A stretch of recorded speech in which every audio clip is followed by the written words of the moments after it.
മറ്റൊരു കാര്യം എന്ന് പറയുന്നത് ബിജെപിയെ ഭരണത്തിൽ നിന്ന് ഒഴിവാക്കാൻ അല്ലെങ്കിൽ ബിജെപിയുടെ യാതൊരു തരത്തിലുള്ള പ്രഭാവവും ഉണ്ടാകാതിരിക്കാൻ വേണ്ടിയാണ് ഇത്തരത്തിലൊരു നടപടിയിലേക്ക് IUMലും എത്തിയത് എന്ന വിവരമാണ് അവർ നമ്മളുമായി പങ്കുവയ്ക്കുന്നത്. IUMലും പിന്തുണയ്ക്കും 2 സീറ്റുകളാണ് അവർക്ക് ഉള്ളത്. ആദ്യം വൈകാതെ തന്നെ പിന്തുണക്കത്ത് കൈമാറും.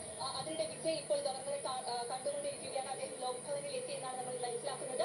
ഗവർണറുമായി ചർച്ചകൾ നടത്തിക്കൊണ്ടിരിക്കുകയാണ്. സർക്കാർ രൂപീകരണത്തിൽ അദ്ദേഹം വീണ്ടും അവകാശവാദം ഉന്നയിക്കും. VCKയും പിന്തുണയ്ക്കുമെന്ന കാര്യം അല്പം മുമ്പ് CPIയുടെ സംസ്ഥാന സെക്രട്ടറി വ്യക്തമാക്കിയിട്ടുണ്ടായിരുന്നു. അങ്ങനെ VCKയ്ക്ക് 2 സീറ്റുണ്ട്. കേവല ഭൂരിപക്ഷത്തിലേക്ക് ഇത്തരത്തിൽ വിജയ് അല്ലെങ്കിൽ TVK അടുത്തുകൊണ്ടിരിക്കുകയാണ്.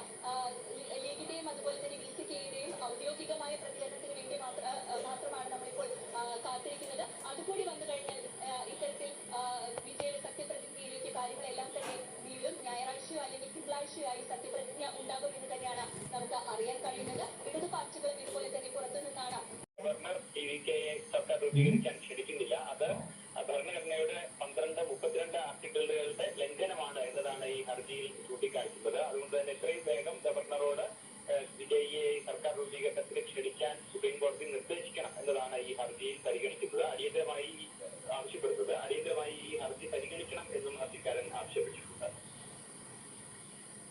വിശദാംശങ്ങൾ